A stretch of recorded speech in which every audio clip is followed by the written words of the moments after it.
Código de Procedimientos Civiles para el Distrito Federal. Título segundo. Reglas generales. Capítulo segundo de las actuaciones y resoluciones judiciales. Artículo 55. Para la tramitación y resolución de los asuntos ante los tribunales ordinarios se estará a lo dispuesto por este código, sin que por convenio de los interesados puedan renunciarse los recursos ni el derecho de recusación, ni alterarse, modificarse o renunciarse las normas del procedimiento.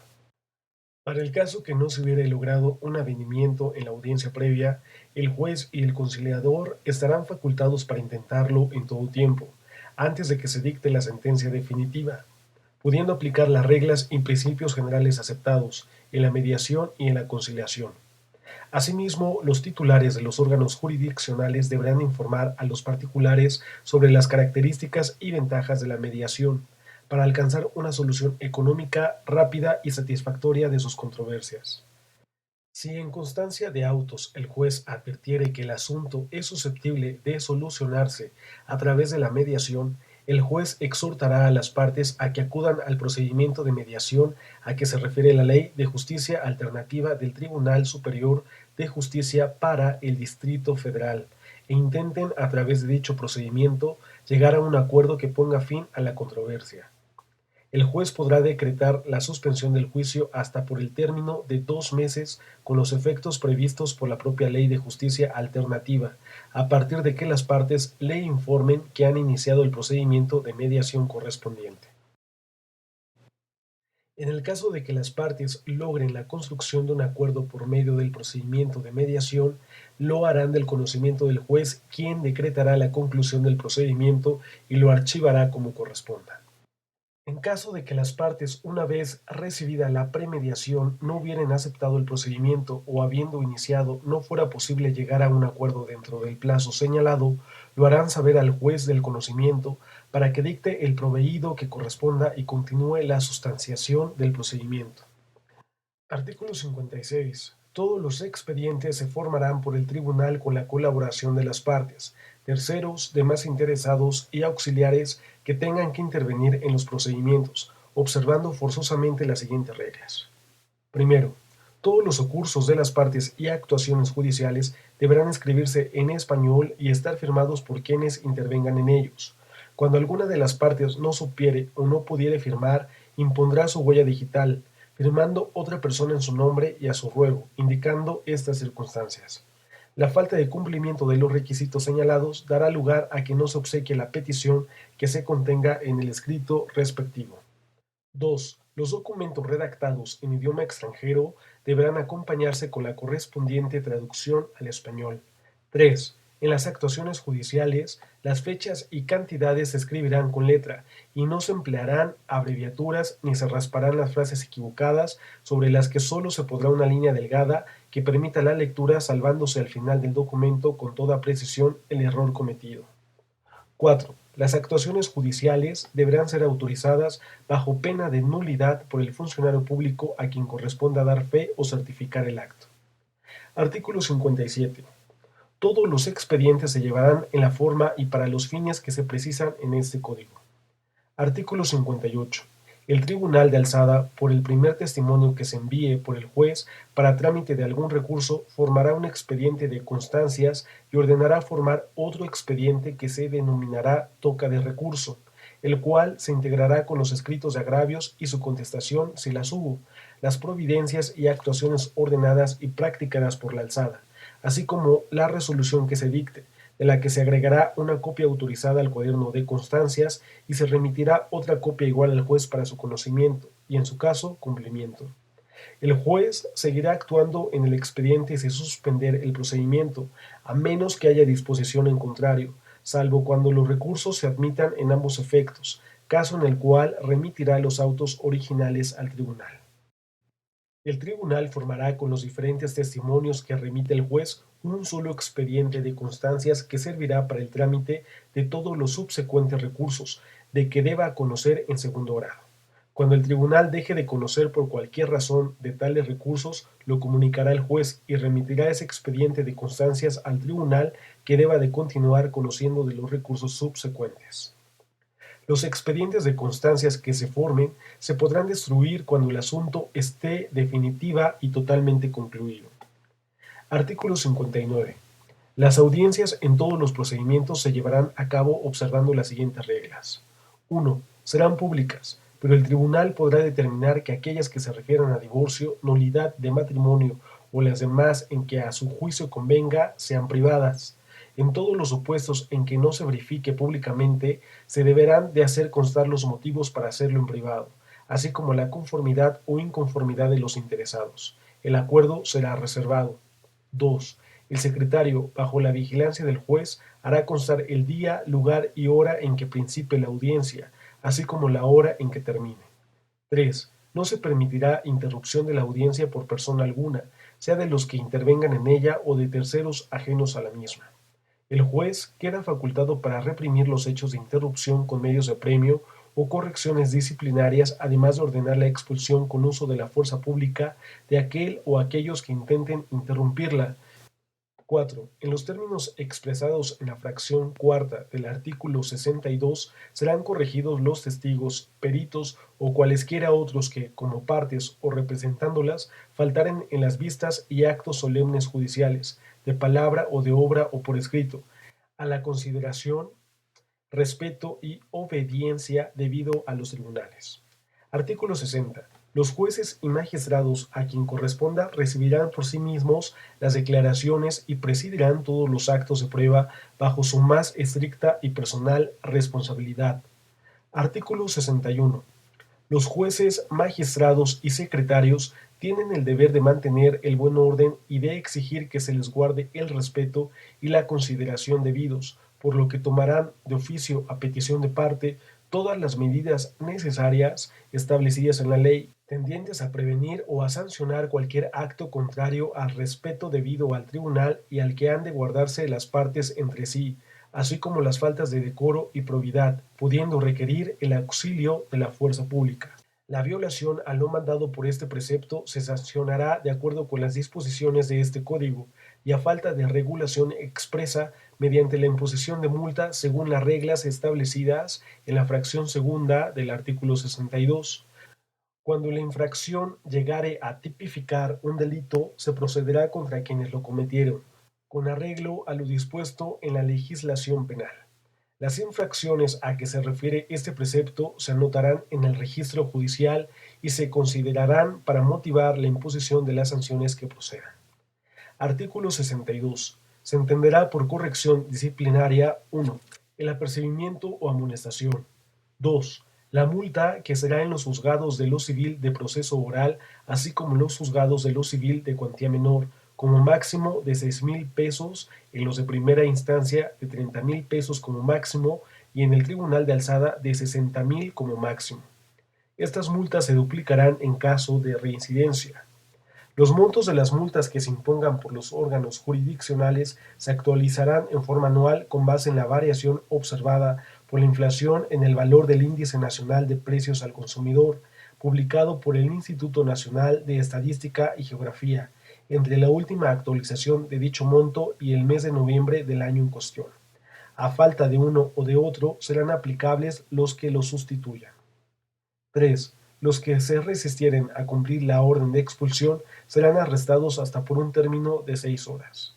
El juez podrá imponer cualquiera de las correcciones disciplinarias anteriores sin sujetarse a orden alguno, motivando para ello su resolución. Artículo 63. Dentro de los 3 días de haberse hecho saber una corrección disciplinaria a la persona a quien se le impuso, ésta podrá pedir al juez o magistrado que la oiga en justicia, y se citará para la audiencia dentro del 3er día en la que se resolverá sin ulterior recurso. En la resolución de estos incidentes se podrá confirmar, atenuar o dejar sin efecto la corrección sin que en contra de dicha resolución proceda recurso alguno. Artículo 64. Las actuaciones judiciales se practicarán en días y horas hábiles.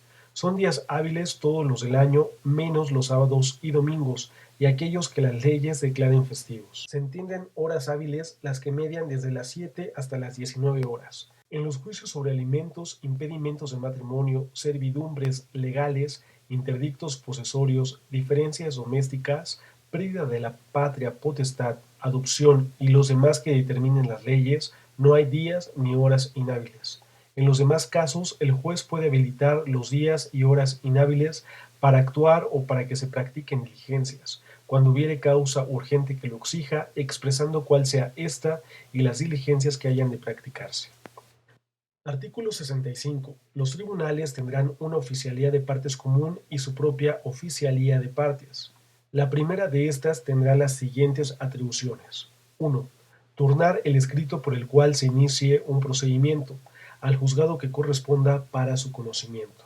2. Recibir los escritos de término que se presenten después de las horas de labores de los tribunales. Y 3. Proporcionar servicio desde las 9 horas hasta las 24 horas durante los días señalados en el artículo 64 de este Código, y remitir los escritos que reciba el tribunal que corresponda a más tardar al día siguiente. El escrito por el cual se inicie un procedimiento deberá ser presentado en la oficialía de partes común a los juzgados de la rama de que se trate, para ser turnado al juzgado que corresponda. Los interesados pueden exhibir una copia simple del escrito citado a fin de que dicha oficialía de partes se los devuelva con la anotación de la fecha y hora de presentación, sellada y firmada por el empleado que la reciba. La oficialía de partes de cada tribunal o juzgado recibirá los escritos subsecuentes que se presenten al juzgado o sala que conozca del procedimiento durante las horas de labores correspondientes, pudiendo los interesados exhibir una copia de sus escritos, a fin de que se les devuelva con la anotación de la fecha y hora de presentación, sellada y firmada por el empleado que lo reciba en el tribunal o juzgado. Los escritos subsecuentes que se presenten fuera de las horas de labores del juzgado del conocimiento dentro del horario señalado deberán presentarse ante la oficialía de partes común de los tribunales o juzgados de la rama que corresponda al juez del conocimiento.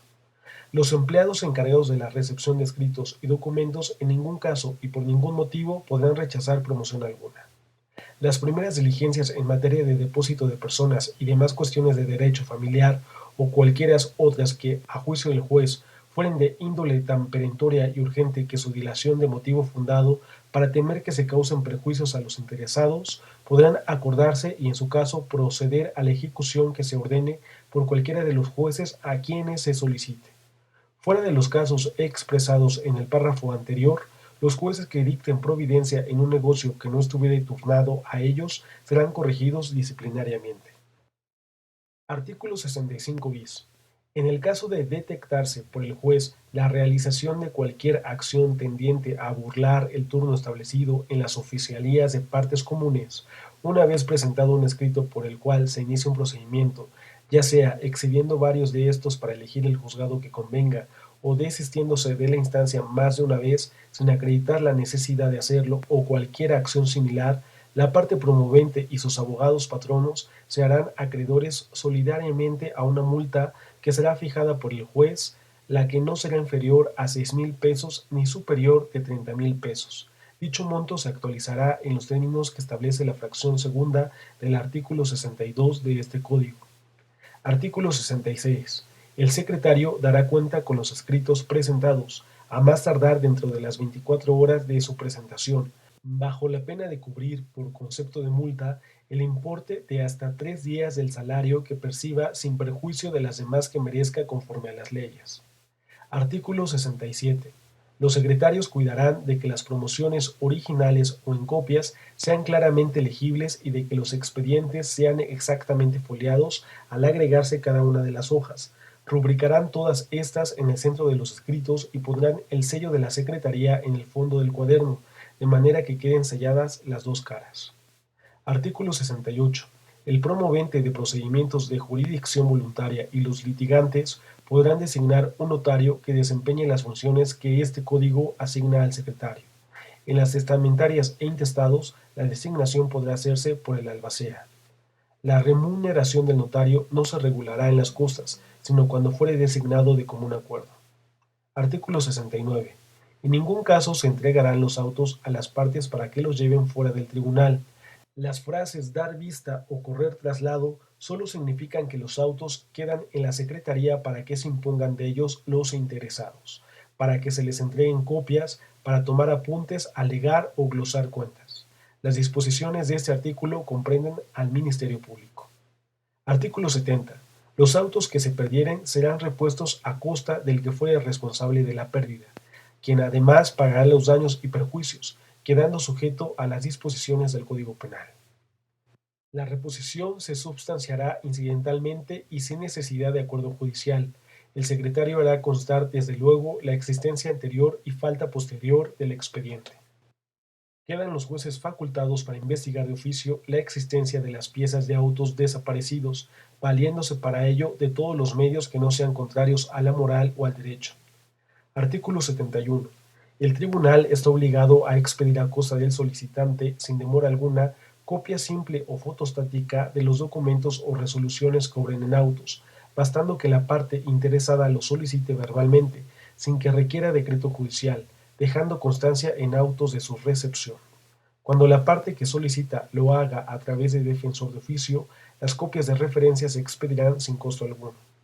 Para obtener copia certificada de cualquier documento que obre en juicio, la parte interesada debe solicitarlo en comparecencia o por escrito, requiriéndose decreto judicial, y solo se expedirá conforme a lo dispuesto en el artículo 331 de este Código, cuando se pidiere copia o testimonio de parte de un documento o pieza. Cuando la parte interesada solicite copia certificada de uno o varios documentos completos, en ningún caso se dará vista a la contraria. Al entregarse las copias certificadas, el que las reciba debe dejar razón y constancia de su recibo, en el que señale las copias que reciba. Cuando la parte que solicita lo haga a través de defensor de oficio, las copias de referencia se expedirán sin costo alguno. Para obtener copia o testimonio de cualquier documento que se encuentre en archivos o protocolos que no están a disposición del público, aquel que pretenda lograrlo y carezca de legitimación en el acto contenido en el documento, requiere de decreto judicial, que no se dictará sino con conocimiento de causa y audiencia de parte, procediéndose incidentalmente en caso de oposición. Artículo 72. Los tribunales no admitirán nunca promociones o solicitudes, incluyendo recursos notoriamente frívolos o improcedentes. Los desechará de plano sin necesidad de mandarlos a hacer saber a la otra parte, ni formar artículo y en su caso consignará el hecho al agente del Ministerio Público. Los incidentes ajenos al negocio principal o notoriamente frívolos e improcedentes deberán ser repelidos de oficio por las partes. Al desechar las promociones o solicitudes, incluyendo los recursos e incidentes que los tribunales consideren notoriamente frívolos o improcedentes, los tribunales deben fundar y motivar su determinación.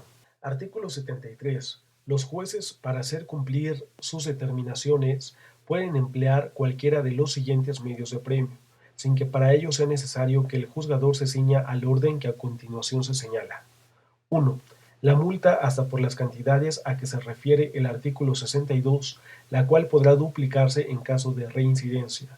2. El auxilio de la fuerza pública y la fractura de cerraduras si fuere necesario. 3. El cateo por orden escrita. 4. La presentación de los testigos por la fuerza pública. Si el caso exige mayor sanción, se dará parte al Ministerio Público. Artículo 73 bis. Los jueces de lo familiar respecto a la convivencia de menores podrán emplear 1. Arresto hasta por 36 horas. 2. La reiteración inmediata de no permitir la convivencia de quien ejerza la custodia del menor dará lugar a la intervención del agente del Ministerio Público para el ejercicio de la acción correspondiente. Artículo 74.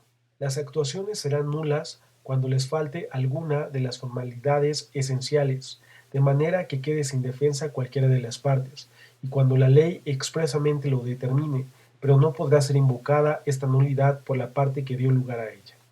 Artículo 75.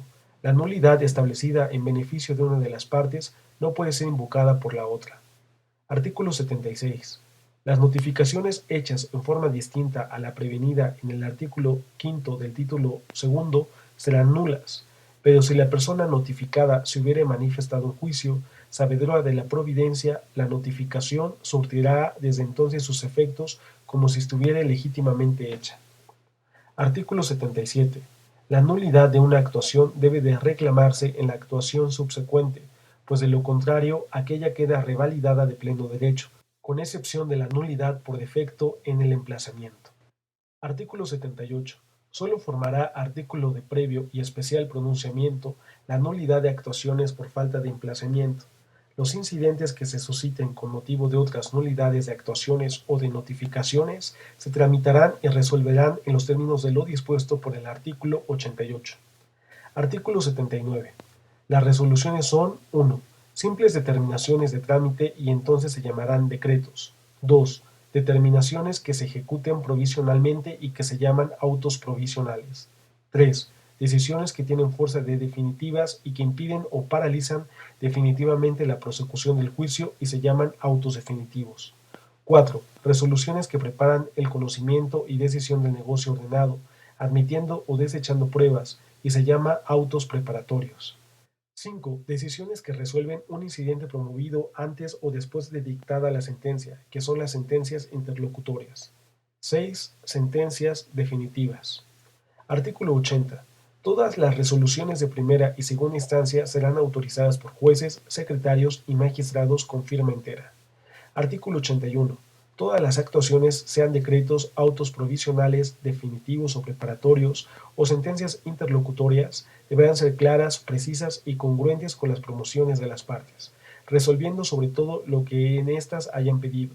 Cuando el tribunal sea omiso en resolver todas las peticiones planteadas por el promovente, de oficio o a simple instancia verbal del interesado, deberá de dar nueva cuenta y resolver las cuestiones omitidas dentro del tercer día. Las sentencias definitivas también deben ser claras, precisas y congruentes con las demandas y las contestaciones, y con las demás pretensiones deducidas oportunamente en el pleito, condenando o absolviendo al demandado y decidiendo todos los puntos litigiosos que hayan sido objeto del debate. Cuando estos hubieran sido varios, se hará el pronunciamiento correspondiente a cada uno de ellos. Artículo 82. Las sentencias deben tener el lugar, fecha y juez o tribunal que las pronuncie, los nombres de las partes contendientes y el carácter con que litiguen y el objeto del pleito, y bastará que el juez funde y motive su resolución en preceptos legales, su interpretación o principios jurídicos de acuerdo con el artículo 14 constitucional. Artículo 83. Los jueces y tribunales no podrán, bajo ningún pretexto, aplazar, dilatar ni negar la resolución de las cuestiones que hayan sido discutidas en el pleito, salvo en los casos previstos por la ley. Artículo 84. Tampoco podrán los jueces y tribunales variar ni modificar sus sentencias o autos después de firmados, pero sí aclarar algún concepto que las primeras contengan sobre punto discutido en el litigio, o los segundos cuando sea obscuros o imprecisos sin alterar su esencia. Estas aclaraciones podrán hacerse de oficio dentro del tercer día hábil siguiente al de la publicación de la resolución correspondiente, o a instancia de parte presentada dentro del tercer día siguiente al de la notificación. En este último caso, el juez o tribunal resolverá lo que estime procedente dentro del tercer día hábil siguiente al de la presentación del escrito en que se solicite la aclaración. Artículo 85. Cuando hubiere condena de frutos, intereses, daños o perjuicios, se fijará su importe en cantidad líquida o se establecerán, por lo menos, las bases con arreglo a las cuales deba hacerse la liquidación. Solo en el caso de no ser posible lo uno ni lo otro, se hará la condena genérica, a reserva de fijar su importe y hacerlo efectivo en la ejecución de la sentencia. Artículo 86. Se deroga. Artículo 87. Las sentencias interlocutorias deben dictarse y mandarse notificar por publicación en el Boletín Judicial, dentro de los 10 días siguientes a aquel en que surta sus efectos la notificación en el referido boletín, del auto en que se hubiere citado para dictarse.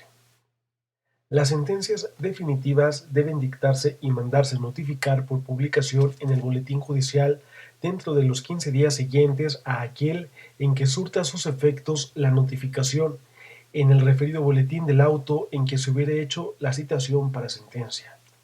En ambos casos, cuando hubiere necesidad de que el juez examine documentos o expedientes voluminosos al resolver, podrá disfrutar de un término ampliado de 10 días más para los dos fines ordenados anteriormente.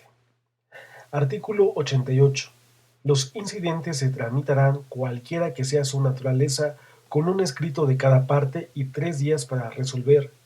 Si se promueve prueba, deberá ofrecerse en los escritos respectivos, fijando los puntos sobre los que verse.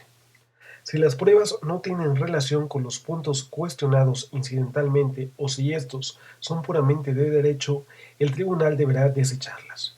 En caso de admitirlas, se citará para audiencia dentro del término de 10 días, diferible por una sola vez, en que se reciban pruebas, se oigan brevemente las alegaciones y se cite para sentencia interlocutoria. Artículo 89.